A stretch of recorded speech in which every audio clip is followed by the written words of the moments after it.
पहले वीडियोस में हमने 3 विरोध रेबेलियन देखे हैं। पहले विरोध में मनुष्य ने अदन की वाटिका में परमेश्वर की आज्ञा तोड़ी। दूसरे विरोध में मनुष्य के मन में बुराइयों के बढ़ने के कारण और गलत ज्ञान बढ़ने के कारण खून खराबा बढ़ गया।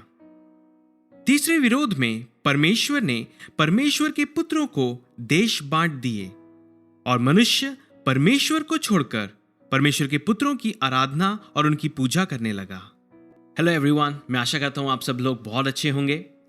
हमने जो पुराने वीडियोस देखे हैं उसमें हमने 3 चीजें देखी हैं। पहली चीज डिसोबीडियंस, अनाज्ञाकारिता, दूसरी मर्डर, हत्या, और तीसरी आइडल वर्शिप, परमेश्वर यहोवा को छोड़कर किसी और की आराधना करना, किसी और की पूजा करना, मूर्ति पूजा। ये तीनों चीजों का प्रयोग मनुष्य ने किया है परमेश्वर का विरोध करने में।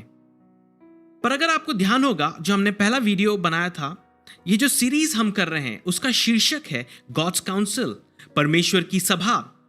और अगर आप ध्यान से देखें उत्पत्ति 2 में, तो वहां आप पाते हैं कि आदम और हवा परमेश्वर की उस सभा का एक हिस्सा थे। कैसे परमेश्वर आदम से बातें करता है, आदम को बताता है क्या क्या करना है, कैसे करना है, और अंत में आदम जानवरों के नाम रखता है। वहां पे परमेश्वर मौजूद है, वहां पर परमेश्वर के पुत्र मौजूद हैं, और वहां पर आदम और हवा मौजूद हैं। ये एक परफेक्ट एग्जाम्पल है परमेश्वर की सभा का, एक असेंबली का। परंतु जब मनुष्य में पाप आया, जब मनुष्य ने विरोध किया, परमेश्वर ने उससे उस वाटिका से बाहर निकाल दिया, उस सभा से बाहर निकाल दिया। अय्यूब 2:1-7। फिर एक और दिन यहोवा परमेश्वर के पुत्र उसके सामने उपस्थित हुए और उनके बीच शैतान भी उसके सामने उपस्थित हुआ। यहोवा ने शैतान से पूछा, तू कहाँ से आता है? शैतान ने यहोवा को उत्तर दिया, इधर उधर घूमते फिरते और डोलते डालते आया हूँ। यहोवा ने शैतान से पूछा, क्या तूने मेरे दास अय्यूब पर ध्यान दिया है कि पृथ्वी पर उसके तुल्य खरा और सीधा और मेरा भय मानने वाला और बुराई से दूर रहने वाला मनुष्य और कोई नहीं है? यद्यपि तूने मुझे बिना कारण उसका सत्यानाश करने को उभारा, तो भी वे अब तक अपनी खराई पर बना है। शैतान ने यहोवा को उत्तर दिया, खाल के बदले खाल, परंतु प्राण के बदले मनुष्य अपना सब कुछ दे देता है। इसलिए केवल अपना हाथ बढ़ाकर उसकी हड्डियां और मांस छू, तब वे तेरे मुंह पर तेरी निंदा करेगा। यहोवा ने शैतान से कहा, सुन, वह तेरे हाथ में है, केवल उसका प्राण छोड़ देना। तब शैतान यहोवा के सामने से निकला और अय्यूब को पांव के तलवे से ले सिर की चोटी तक बड़े बड़े फोड़ों से पीड़ित किया। यहां पर जो सीन हमने अभी देखा है, ये ऐसा ही सीन आपको साम्स 82, फर्स्ट किंग, पहला राजा 22 चैप्टर में भी सेम ऐसा ही सीन मिलता है। ये एक परफेक्ट एग्जाम्पल है परमेश्वर की असेंबली का, परमेश्वर की सभा का।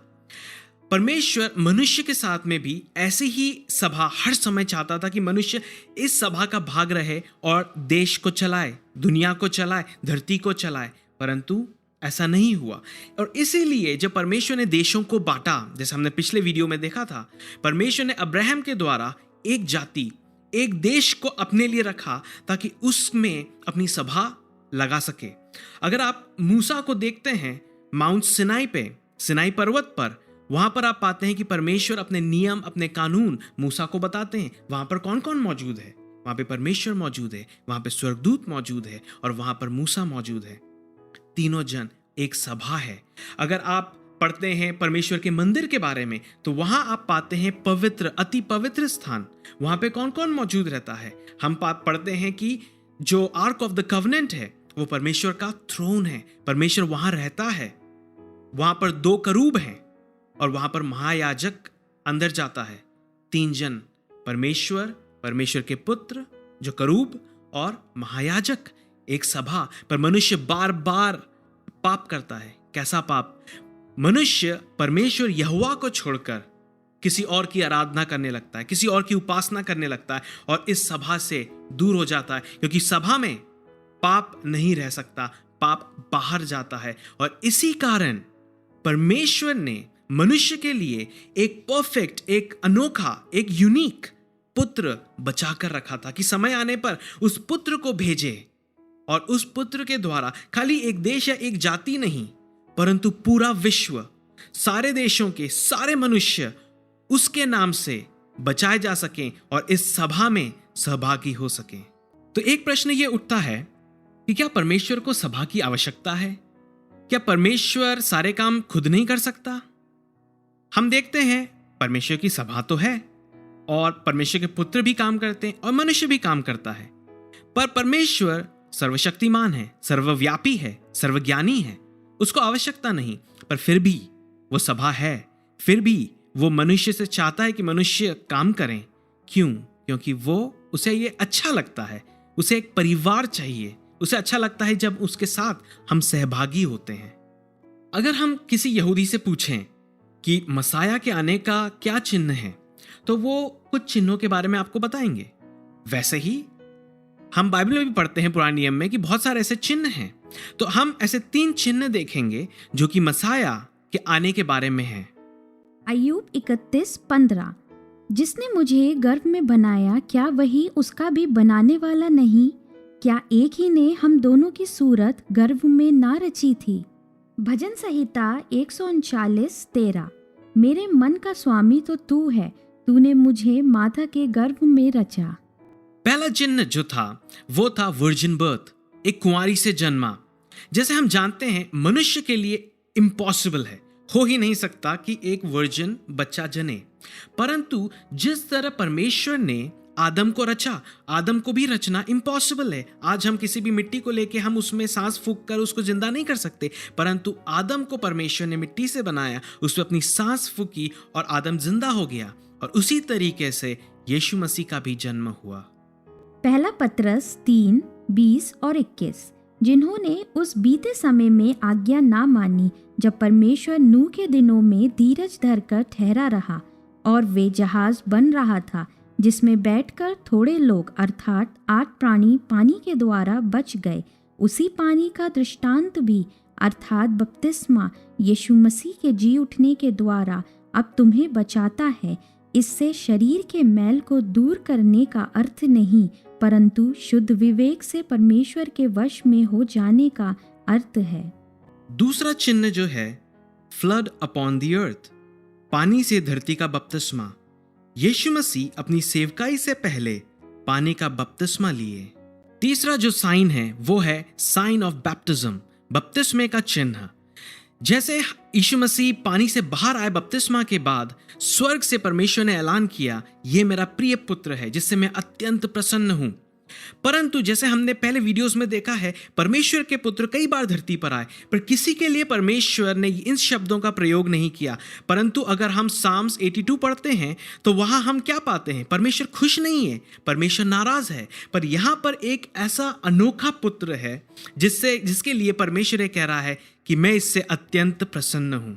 मत्ती 4:1-11 तब आत्मा यीशु को जंगल में ले गया ताकि इब्लीस से उसकी परीक्षा हो। वे 40 दिन और 40 रात निराहार रहा। तब उसे भूख लगी। तब परखने वाले ने पास आकर उससे कहा, यदि तू परमेश्वर का पुत्र है तो कह दे कि ये पत्थर रोटियां बन जाएं। यीशु ने उत्तर दिया, लिखा है, मनुष्य केवल रोटी ही से नहीं परंतु हर एक वचन से जो परमेश्वर के मुख से निकलता है जीवित रहेगा। तब इब्लीस उसे पवित्र नगर में ले गया और मंदिर के कंगूरे पर खड़ा किया और उससे कहा, यदि तू परमेश्वर का पुत्र है तो अपने आप को नीचे गिरा दे, क्योंकि लिखा है, वे तेरे विषय में अपने स्वर्गदूतों को आज्ञा देगा और वे तुझे हाथों हाथ उठा लेंगे, कहीं ऐसा ना हो कि तेरे पाँव में पत्थर से ठेस लगे। यीशु ने उससे कहा, ये भी लिखा है, तू प्रभु अपने परमेश्वर की परीक्षा ना कर। फिर इब्लीस उसे एक बहुत ऊंचे पहाड़ पर ले गया और सारे जगत के राज्य और उसका वैभव दिखाकर उससे कहा, यदि तू गिरकर मुझे प्रणाम करे तो मैं ये सब कुछ तुझे दे दूंगा।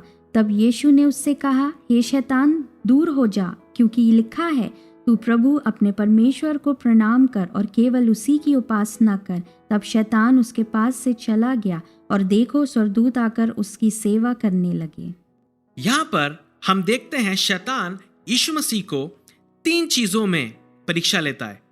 शैतान सबकी परीक्षा लेता है, मनुष्य की परीक्षा लेता है। अगर आप बुक ऑफ इनोक पढ़ेंगे तो वहां पाते हैं जितने भी परमेश्वर के पुत्र आए उनकी भी शैतान ने परीक्षा ली और उन्हें भी बहकाया।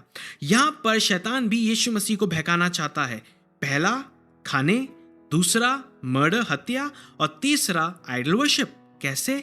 सबसे पहले जैसे मनुष्य की उसने परीक्षा ली थी खाने को लेकर, यीशु मसीह की भी खाने को लेकर परीक्षा करी। दूसरा, यीशु मसीह को ऊंची हाइट पे लेके गया, ऊंचे स्थान पे लेके गया और वहां से कहा नीचे गिर जा। अगर मनुष्य ऊंची हाइट से नीचे गिर जाते हैं तो क्या होता है? वो मर जाते हैं, आत्महत्या। पर यीशु मसीह ने नहीं किया। और तीसरा, दंडवत। अगर तू मुझे दंडवत करेगा तो मैं सब चीजें तुझे दे दूंगा। पर यीशु मसीह ने वो नहीं किया। जिन 3 चीजों में मनुष्य गिर गए थे, मनुष्य बहक गए थे, यीशु मसीह नहीं बहके, परंतु उस शैतान के ऊपर यीशु मसीह ने अपनी प्रभुता दिखाई। यीशु मसीह एक साधारण परमेश्वर के पुत्र नहीं थे। यीशु मसीह एक यूनिक, एक अनोखे परमेश्वर के पुत्र थे। दूसरे तरीके से अगर कहा जाए तो यीशु मसीह ही यहोवे थे, यीशु मसीह ही यहोवा थे। कितनी अद्भुत बात है कि परमेश्वर यहोवा मनुष्य के लिए आया धरती पर, ये जानते हुए कि मनुष्य ने ही उसका विरोध किया, बार बार, कई बार उसको अपना नियम कानून सिखाया, अपनी सभा में इनवाइट किया, पर फिर भी मनुष्य ने परमेश्वर को छोड़कर दूसरे लोगों की उपासना करना पसंद किया।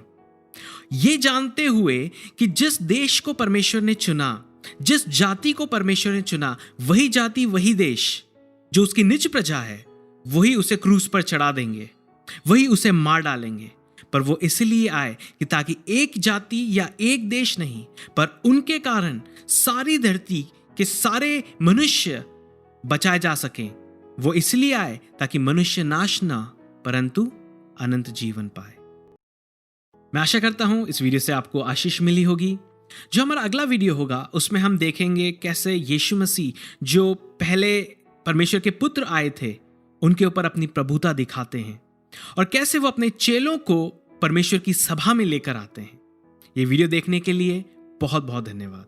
परमेश्वर आपको आशीष दे।